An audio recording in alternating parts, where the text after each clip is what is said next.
Assalamu alaikum wa rahmatullahi wa barakatuh. Welcome back to the channel of Stand Medical Notes. Myself, Dr. Rais.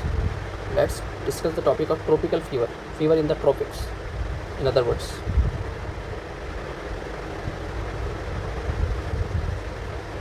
So, tropical fever.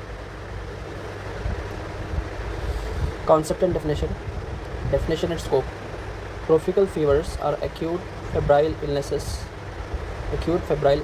prevalent in or unique to tropical or subtropical regions, often present as acute undifferentiated febrile illnesses, making the diagnosis difficult in resource limited settings.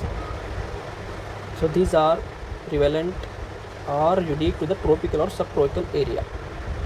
Changing landscape, historically confined to equatorial zones, meaning if you take this as globe, okay, and this is some world map like this. This is Russia, China, then India somewhere here, Pakistan, Iran, okay, Middle East. So this middle area,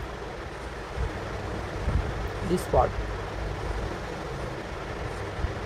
So this part, the infections which are found in this part, which constitutes the Middle East, Pakistan, India, Bangladesh, China, okay, Iran, Iraq.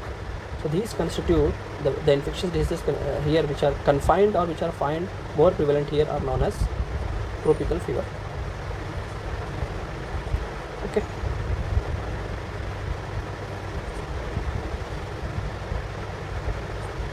So historically they were confined to the equatorial zones historically, expanding now due to climate change, rapid urbanization and global travel. Arboviral vectors like Aedes aegyptis, Aedes mosquitoes spreading into the temperate zones. So 5.6 billion people globally at risk for dengue, chikungunya and Zika virus.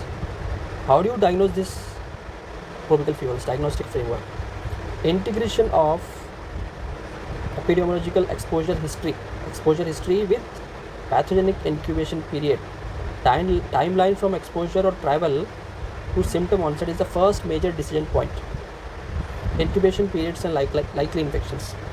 So short meaning less than 14 days. So the likely etiological agents are Plasmodium falciparum, malaria, dengue, okay, chikungunya, scrub typhus, typhoid fever, leptospirosis. Intermediate incubation period meaning 2 to 6 weeks.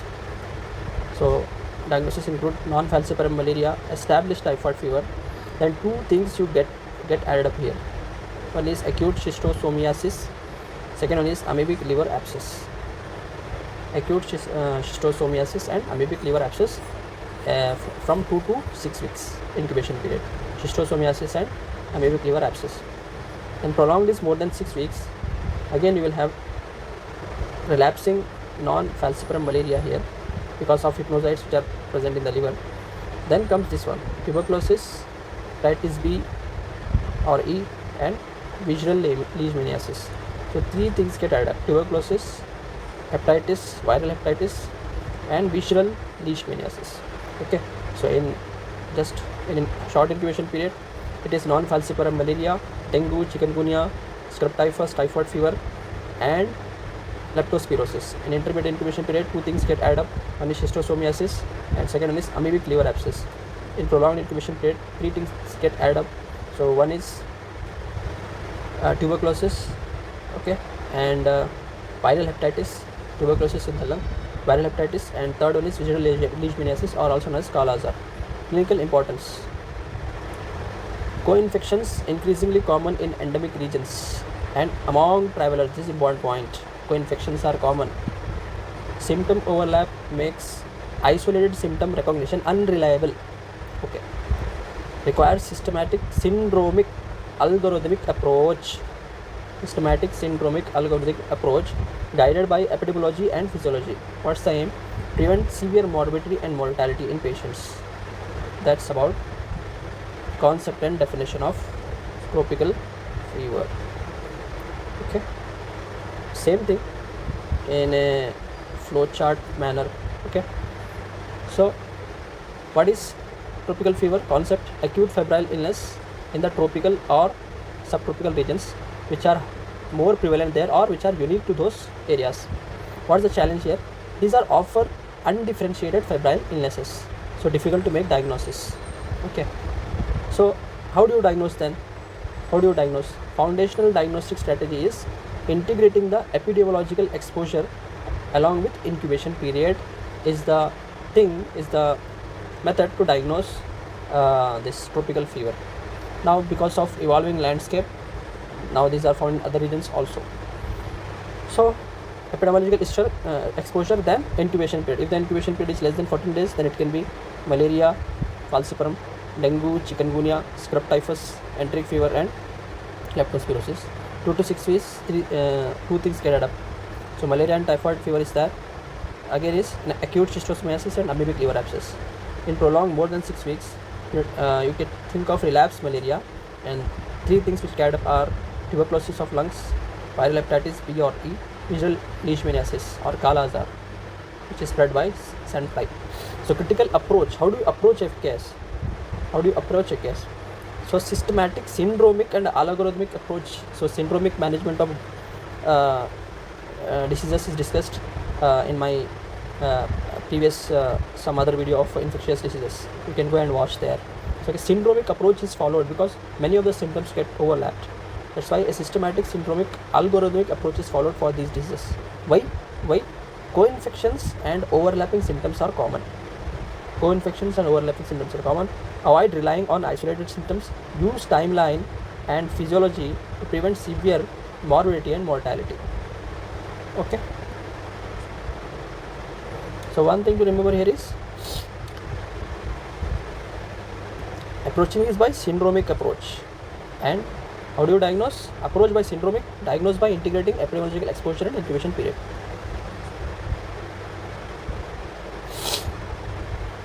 Now coming to pathophysiology. A profound understanding of the pathophysiology underlying tropical fevers provides the essential clinical logic for recognizing disease progression and initiating timely therapeutic interventions. The core mechanisms of cellular injury, immune evasion, and systemic dissemination vary widely among the parasitic, viral, and bacterial pathogens responsible for these illnesses. Let us see the core mechanisms. Okay. In severe malaria like falciparum malaria, what is the key mechanism? It is cytoadherence, meaning the infected RBCs adhere to the cells. Then sequestration, they aggregate, and rosette formation. So they become sticky. The RBC becomes sticky in malaria. So I'm not doing these molecules and all. So infected RBCs adhere to the endothelium via these receptors, and uninfected RBCs cause microvascular, meaning infected RBCs get adhered to the endothelium as well as uninfected RBCs. One side they adhere to the endothelium, other side they adhere to the uninfected RBCs, and then they will cause microvascular obstruction that will lead to anaerobic glycolysis and lactic acidosis. Okay. So clinical consequences: cerebral malaria, so blood-brain barrier breakdown, brain edema and coma. Gestational malaria, placental, it can lead to placental insufficiency, fetal distress, and maternal anemia. Now coming to the dengue. What is the key mechanism there in dengue? Capillary leak syndrome and immune-mediated coagulopathy. These are the key mechanisms. One is leak syndrome, second one is coagulopathy. This is 1, this is 2. So there is massive cytokine storm plus N-acetylene protein damages the endothelium and platelets. That will lead to plasma leakage, and plasma leakage will lead to edema and shock. Second one is antibodies cross-react with platelets and coagulation proteins. So antibodies which are produced against this virus, they cross-react with platelets and coagulation proteins. That will lead to thrombocytopenia and coagulopathy. Liver damage reduces clotting proteins and albumin. So what is the clinical consequence? So that capillary leak will lead to dengue shock syndrome, hemoconcentration, and hypovolemic shock, whereas loss of platelets and coagulation factors will lead to severe bleeding. So scrub typhus is the other tropical fever, common tropical fever. So the causative organism is Orencia sutsugamushi. So what is the main core pathology here? Disseminated endothelial vasculitis. Okay, endothelial vasculitis. What happens? Local replication will be there, and local vasculitis will happen, that will cause an eschar lesion due to necrosis of the superficial skin tissue. Then after that, these bacteria will spread via the dendritic cells and monocytes which are present in the skin. From there, they enter the blood vessels through endothelial invasion. Then they will cause chemokine release. Chemokine release will attract this neutrophil and T cell infiltration. So these inflammatory cells will cause vasculitis. What that will lead to? That will lead to pulmonary edema, acute respiratory distress syndrome, hepatitis, renal failure, meningoencephalitis. You remember it as organ system wise, like CNS, okay, CVS, abdominal system which has liver and kidney in it, and lungs, RS. Okay. So leptospirosis is the other common tropical fever caused by Leptospira interrogens. So what is the key mechanism there? Cadherin disruption and ischemic injury. So it causes ischemic injury, cadherin disruption. Adhesins bind vascular cadherin, fibronectin and laminin. So adhesins of these Leptospira spirochete will bind to the vascular cadherin, fibronectin, laminin. That will cause junction disruption, endothelial suppression, and vascular leakage along with vasculitis. So again, this is also here also vasculitis is taking place, similar to Orencia Sutsugamushi in scrub typhus. But along with vasculitis, we are seeing vascular leakage in leptospirosis. So that can lead to hemorrhagic syndrome, acute kidney injury to acute tubular necrosis, pulmonary hemorrhagic syndrome which is rapidly fatal. Okay, pulmonary hemorrhagic syndrome, acute hemoptysis patient can develop. Okay, and this is very common fever. Okay, enteric or typhoid fever caused by Salmonella typhi. So this typhoid bacilli have a specialized capsule VI capsular antigen that will because of that they will survive the acid environment of the stomach, and they will go into the Peyer's patches. There they survive in the cell, and from there they spread systemically. Survive the stomach acid, invades the M cells, engulfed by the macrophages. VI antigen prevents destruction of the bacteria. Then they disseminate by the lymphatics, multiply in the lymphoparticular system which constitutes the liver, spleen, bone marrow, and then from there they will cause secondary bacteremia.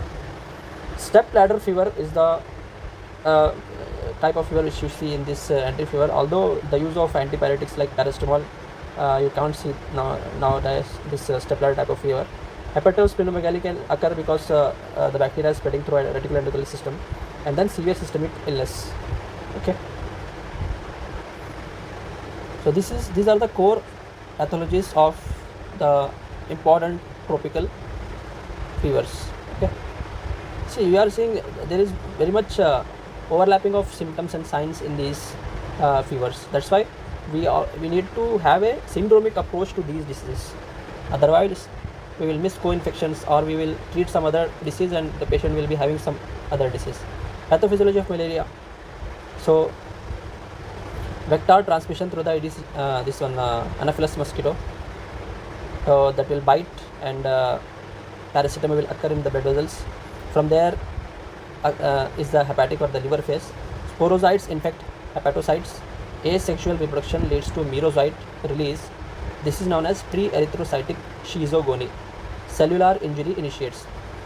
So this is pre-erythrocytic phase. Then comes the erythrocytic phase. In erythrocytic phase, sporozoites are converted to merozoites in the liver cells. Then these merozoites are released to the blood. Merozoites infect the RBCs. Asexual multiplication causes RBC rupture, releasing the merozoites and toxins, and this will lead to immune activation. So on one side, it will cause immune response and evasion. Host immune system responds by cytokines and antibodies, but parasite employs antigenic variation to evade clearance. That will lead to chronic inflammation. And on the other side, it causes systemic dissemination and microvascular obstruction. I said no, the core damage is because of the RBCs which are infected are sticky to the other RBCs as well as to the vascular endothelium. So that is known as sequestration. So one side there is inflammation, but that inflammation the parasite is surviving by employing that by changing the antigens, and on the other side it is causing vascular obstruction. Infected RBCs adhere to blood vessels Impaired blood flow causes tissue hypoxia, metabolic acidosis, and organ damage like cerebral malaria, ARDS, and acute renal injury. Then, what will be the clinical manifestation complications? So, mainly you will have cyclical fevers with rigors. What are rigors? They are severe chills. Severe chills are also known as rigors. So, normally you will feeling of cold is chills, and you are having so much of cold that the patient is having skeletal muscle contraction and teeth shattering. That is known as rigors. The feeling of cold is chills. Reaction to this feeling of cold and skeletal muscle contraction is rigors. So that is the main fever with rigors. Okay. In severe malaria, cerebral malaria can occur, acute renal failure can occur, severe anemia can occur, respiratory distress. Timely intervention is important. Understanding these core mechanisms of cellular engineering and immune modulation guides timely therapeutic intervention. Okay.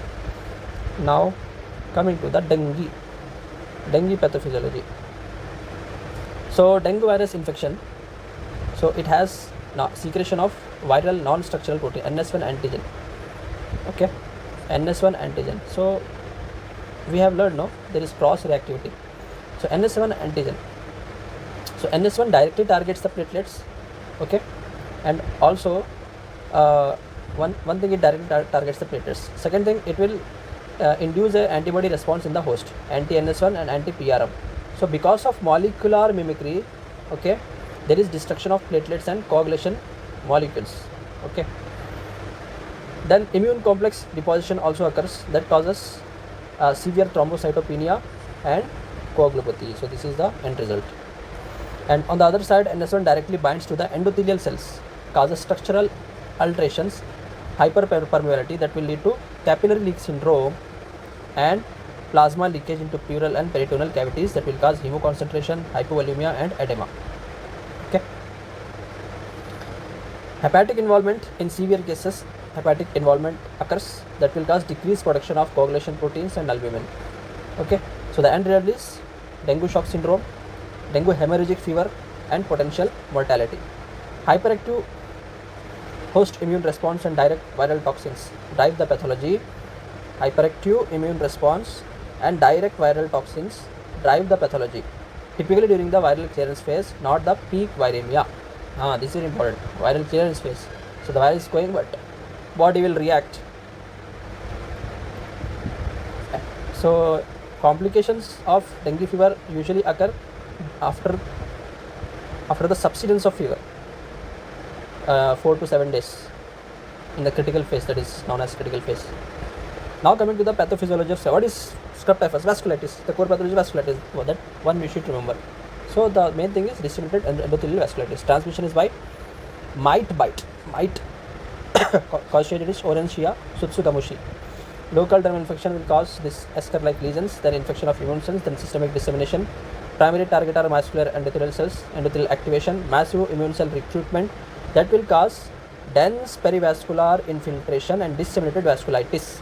So that vasculitis will have systemic multi-organ dysfunction like hepatitis, acute renal failure, meningoencephalitis. Same, you are seeing same things in tropical fever, same systems. Then pulmonary system clinical consequences: the patient can have fluid extravasation, interstitial pneumonitis, pleural effusions that will lead to acute respiratory distress syndrome. Core mechanism is aggressive immune response while clearing bacteria results in massive collateral tissue destruction. Main thing is vasculitis, disseminated vasculitis.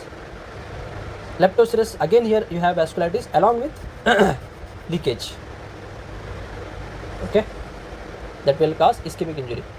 Contaminated soil and water from animal urine is the exposure. Remember this point: contaminated soil and water with infected animals. So usually you see more cases of leptospirosis in rainy season or during floods where there is accumulation of water. Okay, and many people are exposed to that water. Okay, so human infection is by Leptospira interrogans, which is a motile spirochete, atypical bacteria you can think of.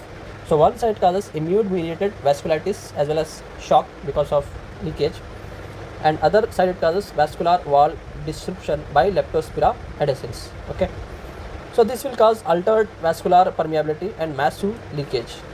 Hemorrhagic syndrome, massive leakage. So in dengue the leakage is initially the fluid, and sometimes meaning in the dengue hemorrhagic fever there can be bleeding because of leakage, but here you can see a massive hemorrhage because of this leakage. Okay, so because why this leakage occurs? This leakage occurs because of this leptospira adhesins. They will cause intercellular junction disruption and endothelial cell separation. Because of this endothelial cell separation, there is leakage. So those two things will happen. One is small vessel vasculitis, and second one is localized ischemic injury, and second one is the leakage. Okay, we have discussed this one.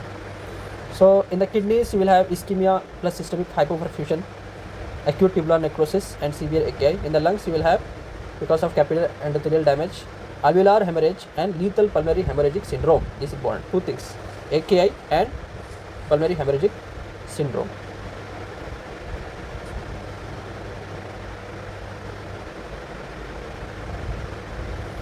The last one is the enteric fever pathogenesis. Okay, so ingestion of contaminated food and water. So this is the exposure now.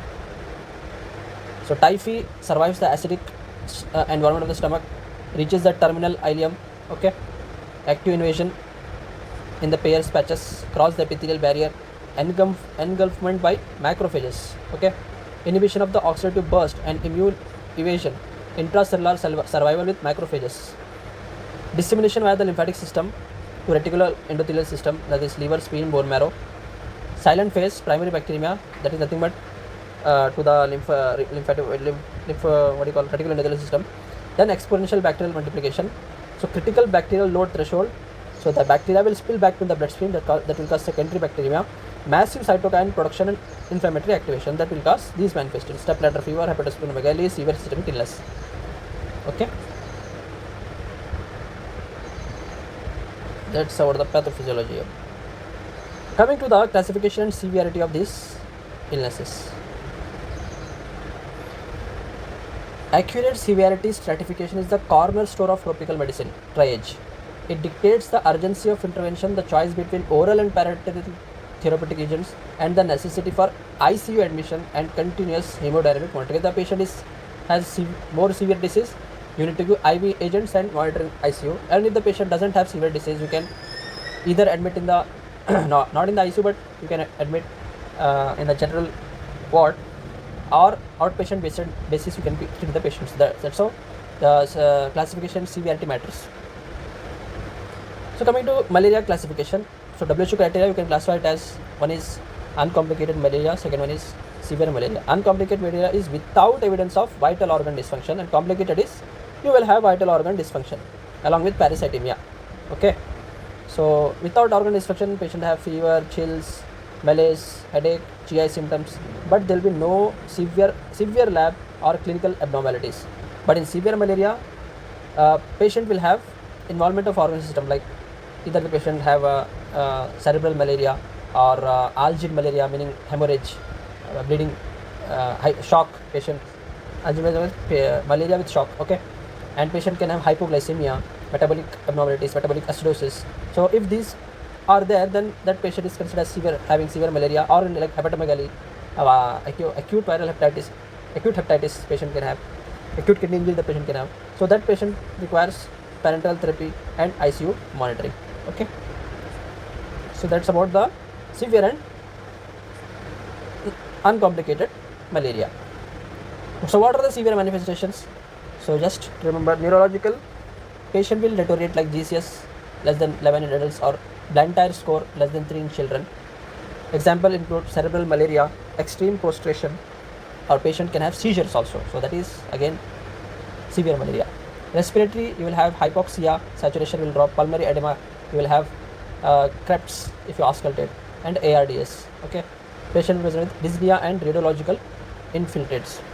Then renal and metabolic, urine output will fall because of AKI, or creatinine will rise more than 3. pH will decrease, acidosis, bicarbonate also decrease, lactate will increase more than 4. Okay, glucose hypoglycemia, other metabolic abnormality less than 40. So acute renal failure, severe metabolic acidosis, and severe hypoglycemia, meaning they should be severe. Okay, severe metabolic acidosis and severe hypoglycemia. So lactate more than 5, severe metabolic acidosis. Okay, then hepatologic and hepatic involvement, hemoglobin less than 7 or less than 5 in children less than 12 years of age, severe anemia. Coagulopathy, spontaneous bleeding or disseminated intravascular coagulation, hemorrhagic signs. Bilirubin more than 3, involvement of liver, plus hyperparasitemia, more than 2% of Plasmodium falciparum or more than 0.4% Plasmodium knowledge. Just remember this one, more than 2% Plasmodium falciparum parasitemia. Okay. Jaundice with high parasite load is considered as severe malaria. Severe anemia, hemorrhagic signs, okay, meaning bleeding, and jaundice with high parasite load. Hemodynamic collapse like systolic BP less than 80 or delayed capillary refill time. So this is the earliest sign of shock. This is a late sign, dropping of systolic BP. Earliest sign is more than 3 seconds. This is known as algid malaria or shock. So you can remember this like this, system wise. Okay. So if these are there, then severe malaria. One is neurological, second respiratory, third renal and metabolic, fourth hepatic and hematological, fifth hemodynamic collapse. Okay. Same thing again in the form of a figure, infograph. So no vital organ dysfunction and no clinical or laboratory abnormalities, severe abnormalities. The severe malaria WHO criteria. So neurological impairment, impaired consciousness, extreme prostration, cerebral malaria, generalized seizures, respiratory distress, clinical hypoxia, pulmonary edema, development of ARDS, renal metabolic dysfunction, renal failure, metabolic acidosis, severe hypoglycemia, hematological and hepatic failure, severe anemia, coagulation or DIC, okay, hepatic failure or jaundice, clinical jaundice, bilirubin more than 3, combined with hyperparasitemia, okay, hemodynamic collapse, algid malaria or shock, okay, or compensated shock when systolic BP is maintained but capillary refill time is delayed more than 3 seconds. Okay. Okay. Now dengue classification. So you can classify dengue as dengue without warning signs, dengue with warning signs, and severe dengue. This is WHO classification. So without warning signs is non-specific acute febrile syndrome. Patient will have nausea, vomiting, blanching, rash, severe myalgia, and positive tourniquet test. Dengue with warning signs, transition from febrile to critical plasma leakage, requires strict inpatient observation. So severe continuous abdominal pain, persistent uncontrollable vomiting, fluid accumulation, pleural effusion or ascites, active mucosal bleeding, profound lethargy or restlessness, hepatomegaly of more than 2 cm, laboratory evidence of raise in hematocrit or along with concurrent or drop in platelet. So if these things are there, then it is considered as dengue with warning signs. Severe dengue, there will be severe plasma leakage, bleeding. So this is dengue shock syndrome, this is dengue hemorrhagic fever, and this is organ involvement. Okay, severe dengue shock syndrome, fluid accumulation with respiratory distress, severe uncontrolled bleeding, severe organ involvement in the form of AST or ALT more than 1000 units per liter, or impaired consciousness of the patient. Okay. So same thing in the form of an infograph. Practical triage friendly framework to identify imminent clinical deterioration. Dengue without warning signs, non-specific acute febrile syndrome, nausea, vomiting, blanching, rash, severe myalgias. Okay.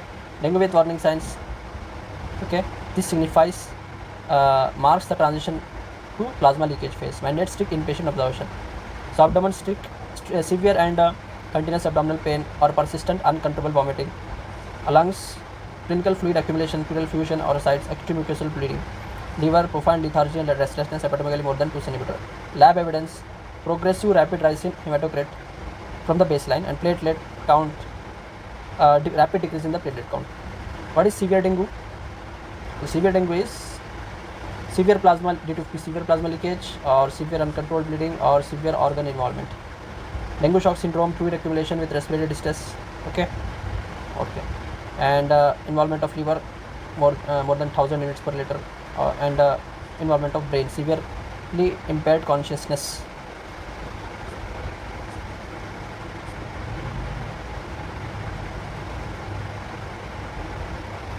Now coming to leptospirosis severity classification. So you can classify leptospirosis into non-severe Anicteric. Non-severe means anicteric means there is no jaundice. Okay. Non-severe anicteric leptospirosis, or second one is severe leptospirosis, also known as Wills disease. Okay, in these two, non-severe and severe. Non-severe accounts for approximately 90% of cases, mild and self-limiting illnesses. Severe leptospirosis, high mortality of up to 10 to 15% requires. This is approximately 10% of cases requires immediate inpatient ICU care. So in non-severe, clinical features are fever for approximately 10 days, intense myalgia, especially in the calf region. Okay, conjunctival suffusion, meaning there is redness of the conjunctiva due to subconjunctival bleed, that is non-purulent. Okay, mortality is less than 1%.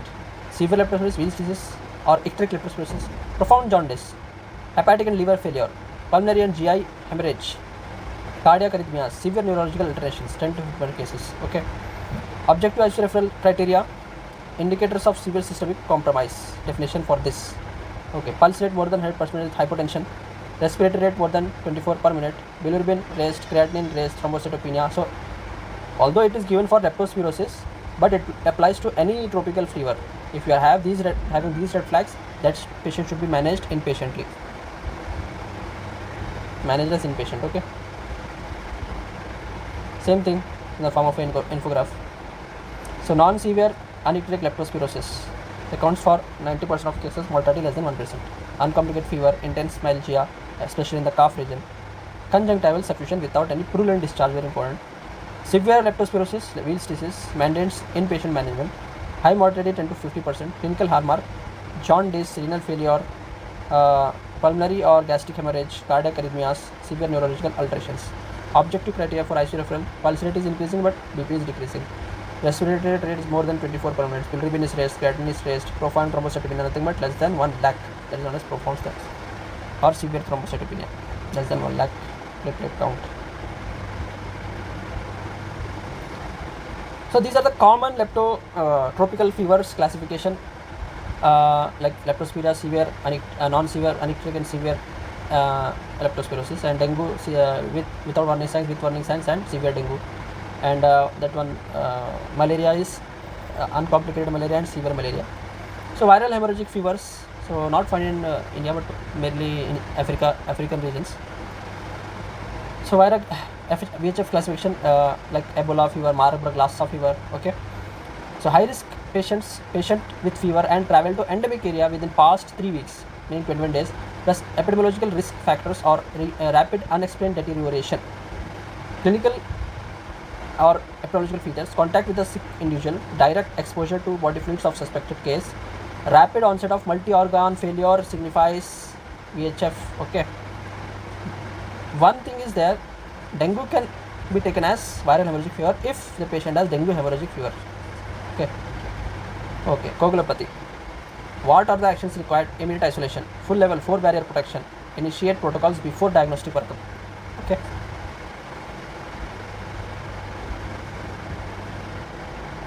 that's about the severity classification.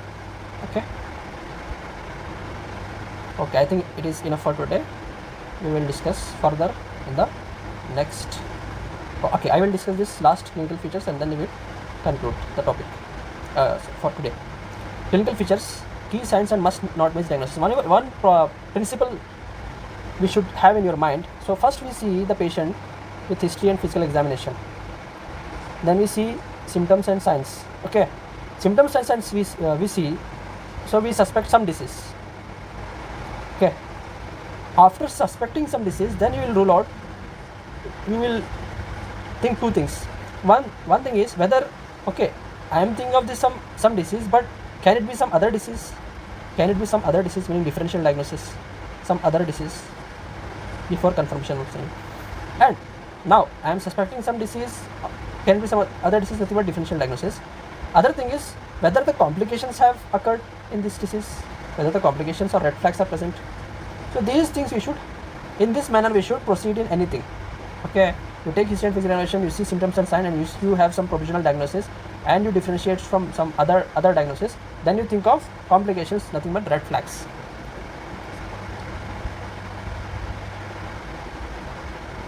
So clinical features and must not is nothing but red flags. Okay, the clinical recognition of highly specific pathognomonic signs coupled with the early Identification of must not miss red flag symptoms is the most critical skill for a clinician managing tropical fevers.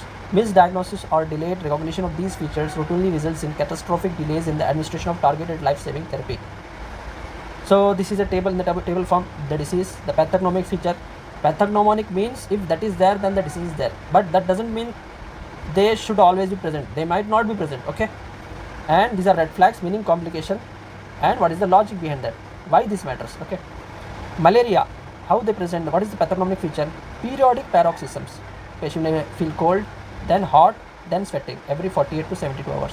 Profound anemia less than 7 gram per deciliter. Should suspect malaria. Hepatosplenomegaly. Okay, hepatosplenomegaly. Okay. Red flags: cerebral malaria, AKI, ARDS, shock, algid malaria. Why this matters?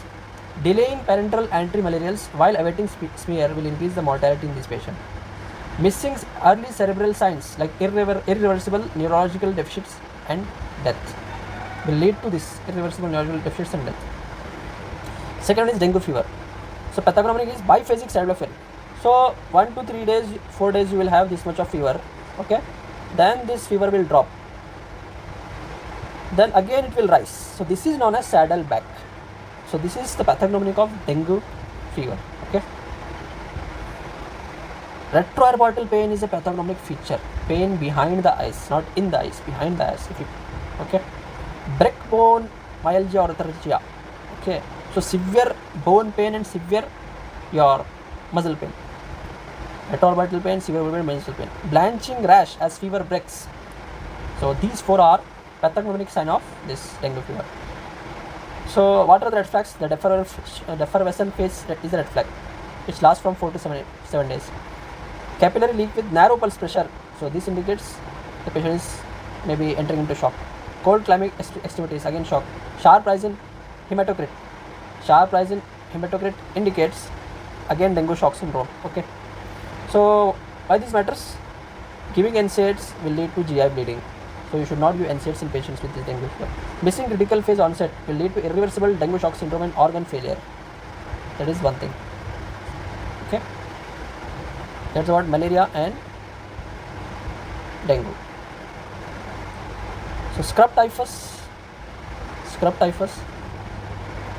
Eschar is the hallmark. What is that?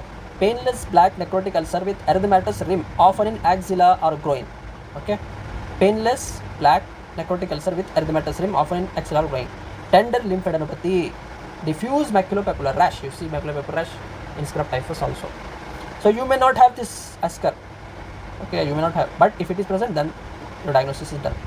So what are the red flags? ARDS, multi-organ dysfunction syndrome. Remember this atypical bacteria, no, they very much suddenly they will cause this multi-organ dysfunction syndrome. Multi-organ dysfunction syndrome is nothing but involvement of 2 organs. Okay. Meningoencephalitis and acute hearing loss.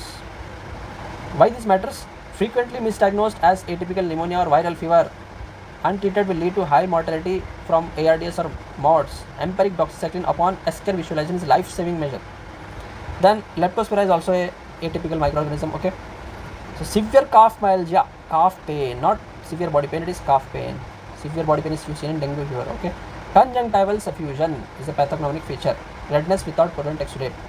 Transient rash you will notice in leptospirosis also. Biphasic illness course. So dengue also we have biphasic illness course. Leptospirosis also we have biphasic illness course. So red flags: Weil's disease, jaundice and renal involvement, pulmonary hemorrhagic syndrome, sudden hemoptysis, rapid deterioration within 48 hours. Why it matters? Progression from mild myalgia to lethal pulmonary hemorrhage can occur suddenly. Okay. Recognizing conjunctival suffusion plus cough pain mandates immediate empiric antibiotics and aggressive supportive care. Then comes enteric fever, step ladder fever pattern. This is very important enteric fever, relative bradycardia. Although you can see this relative bradycardia, other tropical fevers also, like in scrub typhus, leptospirosis. Okay, you can see this one, but more commonly this is a enteric fever. And GI disturbances, rose spots are rare sign, but if they are there, then okay. Constipation and then first the patient will have constipation, then pea soup diarrhea. What are the red flags? Acute abdominal pain that may indicate ileal perforation, massive GI bleeding, presence as melena, typhoid encephalopathy. So patient will have delirium. Okay. and the delirium has a specific name. Okay, pick pick clothing delirium, cloth picking delirium. So why this matters? Overuse of fluoroquinones has led to will mask the symptoms and has led to XDR strains of this typhoid. Last is missing ileal perforation signs delays life-saving surgery. Okay, that's enough for today, and we have discussed still clinical features. So differential diagnosis, management algorithms we'll discuss in the next video. Thank you.